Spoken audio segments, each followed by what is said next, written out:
एक बार फिर से आप सबका स्वागत है। आज की कक्षा में हम बात करेंगे कक्षा 12 में जो दोनों किताबें हैं, मानव भूगोल के मूल सिद्धांत और भारतीय लोक और अर्थव्यवस्था। एक टॉपिक दे रखा है मानव विकास। तो दोनों ही किताबों में से या दोनों ही किताब के जो चैप्टर हैं, एक में इंटरनेशनल लेवल पे है और एक में भारत के संबंध में है, तो क्या क्या महत्वपूर्ण प्रश्न वहाँ से सीधे आपकी परीक्षाओं में बन सकते हैं, उन सब के बारे में आज की क्लास में हम बात करेंगे। तो देखते हैं कौन कौन सी चीज़ें उसके अंदर हमें अध्ययन करनी है। तो यहाँ एक छोटा सा डायग्राम आपके सामने है जो ये दर्शाता है कि आपको पढ़ना क्या है, मेन चीज़ें क्या क्या अध्ययन यहाँ पर करनी है।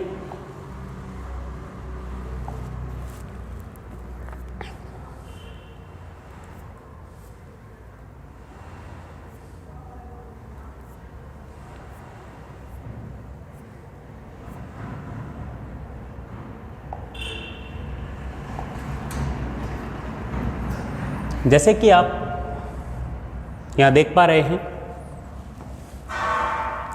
मैं सबसे पहले मानव विकास की बात करूँगा कि वास्तव में मानव विकास क्या होता है। यहाँ पर एक शब्द है विकास। देखिए, एक छोटा सा प्रश्न बनता है कि वृद्धि और विकास एक दूसरे से किस तरह अलग है। तो वृद्धि से ये विकास किस प्रकार से अलग है, इसकी बात हम करते हैं। परीक्षा में कई बार आपसे ये पूछा जाता है कि वृद्धि और विकास में कोई दो अंतर बताइए, इन दोनों की तुलना कीजिए।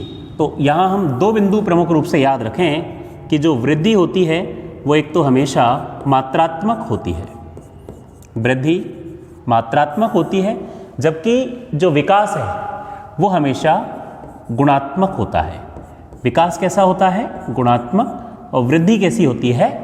मात्रात्मक। जब किसी चीज़ का मात्रात्मक अध्ययन किया जाता है तो ये धनात्मक भी हो सकती है, वृद्धि जो है वो धनात्मक भी हो सकती है और ऋणात्मक भी हो सकती है, धनात्मक या ऋणात्मक।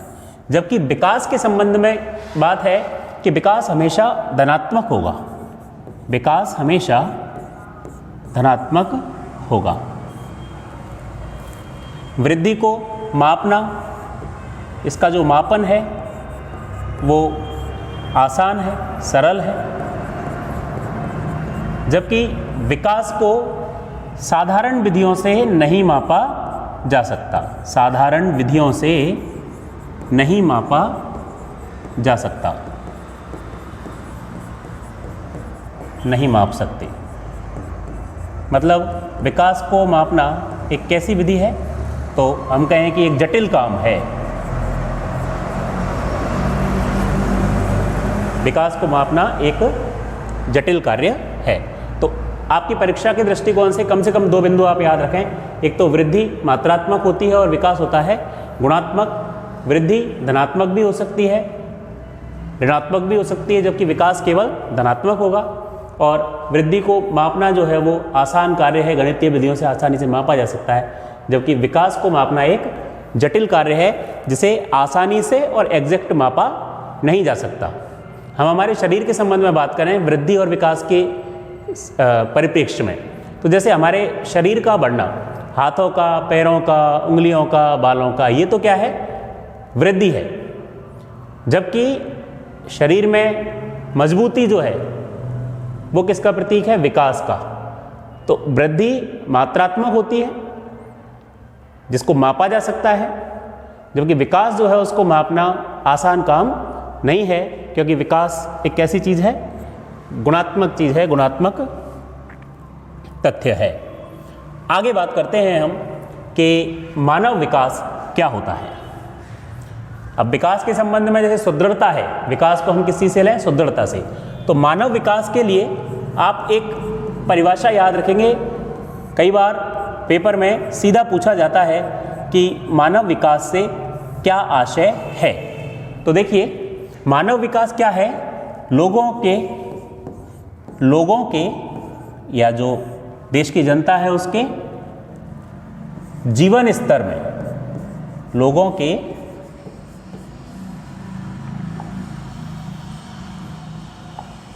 जीवन स्तर में सुधार, जीवन स्तर में सुधार लाना ही मानव विकास है।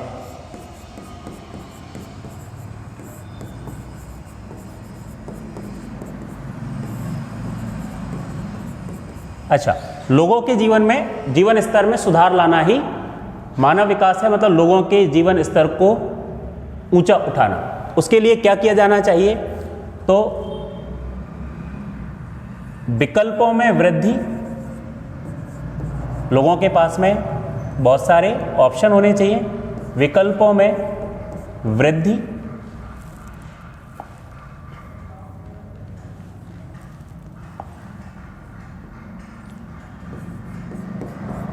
और स्वतंत्रता, लोगों के विकल्पों में वृद्धि और स्वतंत्रता द्वारा मानव विकास किया जा सकता है। मानव विकास किया जा सकता है। इसमें क्या होता है? लोगों की क्षमताओं का निर्माण होता है, लोगों की क्षमताओं का निर्माण होता है। तो विकास के संबंध में हमें 2-3 चीज़ें याद रखनी है कि विकास क्या होता है। तो देखिए, लोगों के एक तो विकल्पों में वृद्धि की जाए, लोगों के विकल्पों में क्या की जाए? वृद्धि की जाए। उनको क्या दी जाए? स्वतंत्रता दी जाए, हर काम को करने के लिए वो आज़ाद हों, जो अच्छा है। और उसके अलावा उनकी क्षमताओं का क्या किया जाए? निर्माण किया जाए। इन सबको करके, इन तीनों चीज़ों को करके, लोगों के विकल्पों में वृद्धि करके, उनकी स्वतंत्रता में वृद्धि करके और उनकी क्षमताओं का निर्माण करके, मतलब उनकी जो वर्किंग कैपेसिटी है उसको बढ़ा करके, उनको ट्रेंड करके हम क्या कर सकते हैं? जीवन स्तर में सुधार कर सकते हैं। और जीवन स्तर में सुधार लाना ही क्या कहलाता है? मानव विकास कहलाता है। तो इस परिभाषा को हम यूँ भी कर सकते हैं कि लोगों के विकल्पों में वृद्धि और स्वतंत्रता द्वारा उनकी क्षमताओं का निर्माण करके, विकल्पों में वृद्धि और स्वतंत्रता द्वारा उनकी क्षमताओं का निर्माण करके जीवन स्तर में सुधार लाना ही मानव विकास कहलाता है। तो इस तरह से भी हम इसे परिभाषित कर सकते हैं। लोगों के जीवन स्तर में सुधार लाना विकास का सबसे महत्वपूर्ण काम है, तो आप ये याद रखें। और वो जीवन स्तर में सुधार कैसे होता है?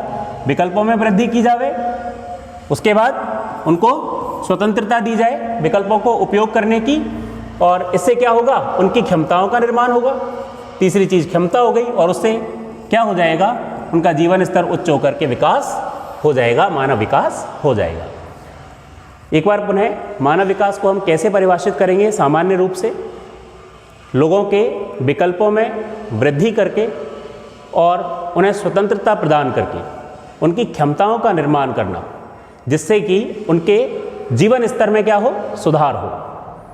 लोगों के विकल्पों में वृद्धि करके, उन्हें स्वतंत्रता प्रदान करके उनकी क्षमताओं का निर्माण किया जाए, जिससे उनके जीवन स्तर में सुधार हो। इसे ही मानव विकास कहा जाता है। अब बात आती है मानव विकास के संबंध में कुछ एक तथ्यों की। तो हम बात करते हैं वो तथ्य कौन कौन से हैं। तो देखिए, इन 3-4 चीज़ों का अध्ययन हम मानव विकास के संबंध में करेंगे। आपसे सबसे पहले ये पूछा जाता है कि मानव विकास के आधार स्तंभ कौन से हैं। तो यहाँ हम छोटा छोटा इनको देखते हैं एक बार। मानव विकास के आधार स्तंभ कौन से हैं या कितने हैं? तो मानव विकास के आधार स्तंभ हैं 4। नंबर 1 समता, नंबर 2 सतत पोषणीयता, नंबर 3 उत्पादकता और नंबर 4 सशक्तिकरण। इनके बारे में थोड़ा सा समझते हैं कि ये क्या होता है, मतलब मानव विकास किन किन तरहों से संभव है, क्या क्या करना पड़ेगा, तब जाकर के आपके देश में, आपके राज्य में, आपके क्षेत्र में मानव का जो स्तर है, जीवन स्तर है, वो उच्च होगा। तो उसके लिए देखिए, पहला पॉइंट क्या है, समता। पहला बिंदु है समता। समता का मतलब क्या है? समता का मतलब है किससे? समानता से। समता का मतलब किससे है? समानता से है।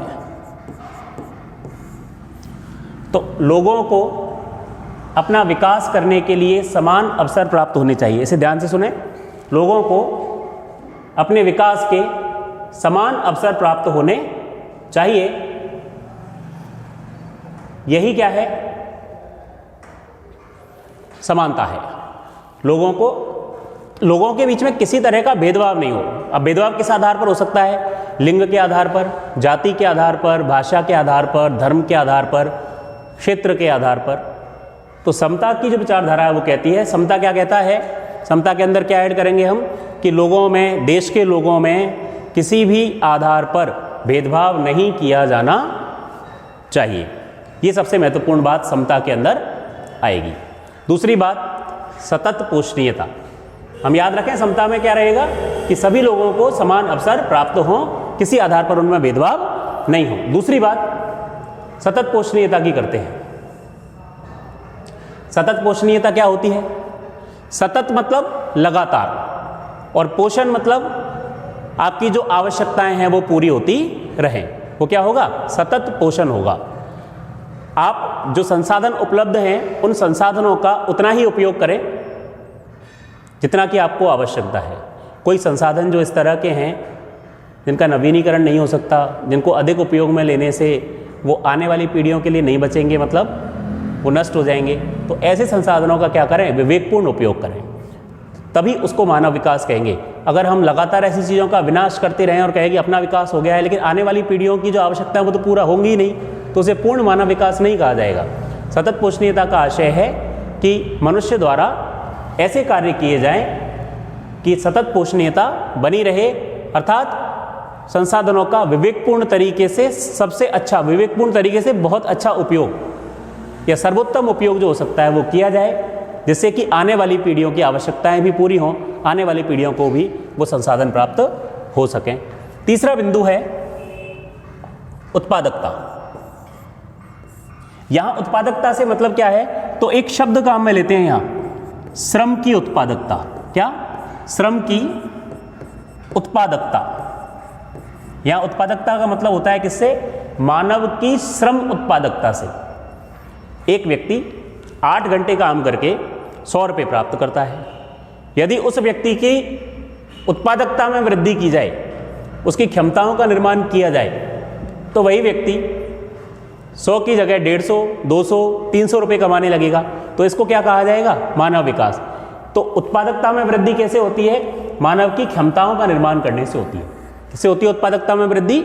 मानव की क्षमताओं का निर्माण करने से उसकी श्रम की उत्पादकता में वृद्धि होती है, अर्थात वो उतने ही समय में अधिक कार्य कर सकता है। तो मानव की श्रम उत्पादकता एक महत्वपूर्ण तथ्य है, मानव विकास के लिए महत्वपूर्ण आधार स्तंभ है। तो समता, सतत पोषणीयता, उत्पादकता, और चौथा बिंदु आपको दिखाई दे रहा है सशक्तिकरण। चौथा बिंदु है सशक्तिकरण। सशक्तिकरण का मतलब क्या है? शक्ति प्रदान करना। सशक्तिकरण से मतलब क्या है? शक्ति प्रदान करना। और शक्ति कैसे आती है? तो जैसे हमने मानव विकास की परिभाषा में अध्ययन किया कि मनुष्य की स्वतंत्रता में वृद्धि की जाए, उसके विकल्पों में वृद्धि की जाए, उसकी क्षमताओं का निर्माण किया जाए। तो मनुष्य के विकल्पों में वृद्धि करके उसे स्वतंत्रता प्रदान करके सशक्त किया जा सकता है। तो सशक्तिकरण है मानव विकास का चौथा स्तंभ। तो इस तरह समता, सतत पोषणीयता, उत्पादकता और सशक्तिकरण, ये 4 आधार स्तंभ माने जाते हैं किसके? मानव विकास के। अब यहां देखिए, आपकी परीक्षा में प्रश्न पूछा जाता है सामान्य तौर पर, 2-2 नंबर के हैं दोनों चैप्टर। तो इनमें से प्रश्न क्या आएगा कि मानव विकास के कोई 2 उपागमों का, मानव विकास के कोई 2 आधार स्तंभों के नाम लिखिए। इस तरह से कोई प्रश्न आया तो आप इन 4 में से कोई भी लिख दें। प्रश्न आए चारों के बारे में पूछने के लिए कि मानव विकास के आधार स्तंभ कौन से हैं बताइए, तो आप चारों के नाम लिख सकते हैं।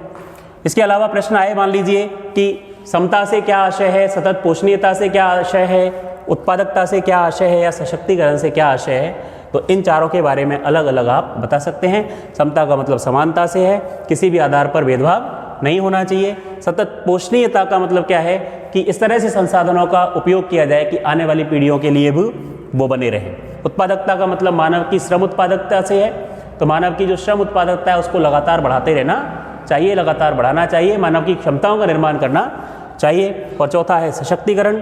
सशक्तिकरण मतलब शक्ति प्रदान करना, और ये शक्ति किससे आती है? स्वतंत्रता से आती है, विकल्पों में वृद्धि करने से आती है, क्षमताओं का निर्माण करने से आती है। तो इस तरह से यहाँ हमने बात की मानव विकास के आधार स्तंभों की। अब हम बात करते हैं मानव विकास के उपागमों की, कि उपागम कौन कौन से हैं। तो मानव विकास के उपागम भी संख्या की दृष्टि से 4 है। 4 में पहला है आपका आय उपागम, दूसरा है कल्याणकारी उपागम। पहला है आय उपागम, दूसरा है कल्याणकारी उपागम, तीसरा है आधारभूत आवश्यकता उपागम, और चौथा है क्षमता उपागम। मानव विकास के 4 उपागम हैं। उपागम का मतलब क्या है? मापन के तरीके हैं। क्या है ये? मापन के तरीके हैं उपागम। तो देखिए, सबसे पहले आय उपागम।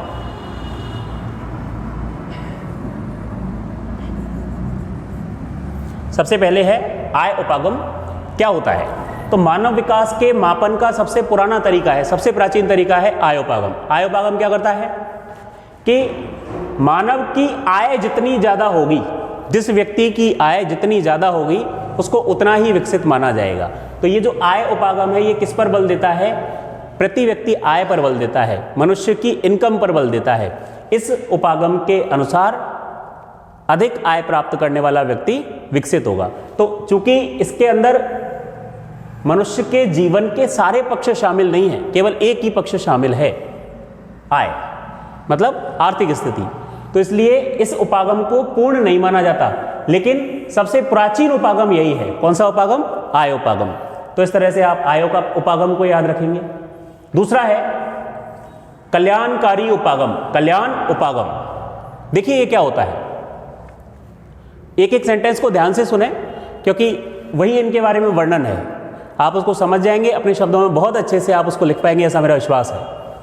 कल्याण उपागम का मतलब क्या है? ये उपागम लोगों को या जनता को लाभार्थी मानता है। क्या मानता है? लाभार्थी मानता है।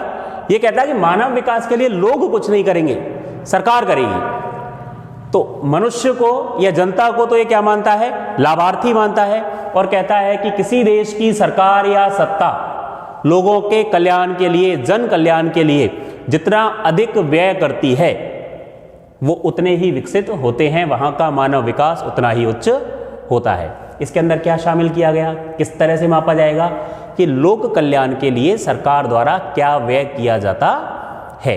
लोक कल्याण के लिए सरकार द्वारा अगर अधिक व्यय किया जाता है तो वहां का विकास स्तर उच्च होगा, और अगर सरकारें वहां के कल्याण पर विचार नहीं करती हैं, लोगों के कल्याण पर विचार नहीं करती हैं, खर्च नहीं करती हैं, तो उनका विकास का स्तर जो है वो कम होगा। तो ये किस तरह से मापते हैं? सरकार के खर्च के आधार पर मापते हैं। तीसरा उपागम है आधारभूत आवश्यकता उपागम। परीक्षा की दृष्टि से ये महत्वपूर्ण उपागम है। 1 नंबर का 1.5 नंबर का प्रश्न सीधा पूछा जाता है कि आधारभूत आवश्यकता उपागम से क्या आशय है। तो सबसे पहली बात, आधारभूत आवश्यकता उपागम का जो प्रतिपादन किया था वो किया था ILO ने, अंतर्राष्ट्रीय श्रम संगठन। अंतर्राष्ट्रीय श्रम संगठन, इंटरनेशनल लेबर ऑर्गेनाइजेशन, अंतर्राष्ट्रीय श्रम संगठन ILO, ये आपको याद रखना है। ILO ने क्या दिया? आधारभूत आवश्यकता उपागम दिया। ILO क्या कहता है कि मानव की 6 मूल आवश्यकताएं हैं जिनको कि पूरा करना आवश्यक है। यदि कहीं पर किसी देश में, किसी राज्य में, किसी क्षेत्र में मनुष्य की वे सारी आवश्यकताएं आसानी से पूरी होती हैं तो वो मानव कैसा है? विकसित है, वहाँ का विकास का स्तर जो है वो उच्च है। वो 6 चीज़ें कौन कौन सी ILO के द्वारा बताई गई, ये हमें महत्वपूर्ण याद रखने की चीज़ है। तो देखिए, भोजन जो हमारी मूल आवश्यकता है। 6 चीज़ों के बारे में इन्होंने वर्णन किया था, यह बताया था। भोजन, शिक्षा, आवास। भोजन, शिक्षा, आवास। चौथी चीज़ बताई इन्होंने स्वास्थ्य।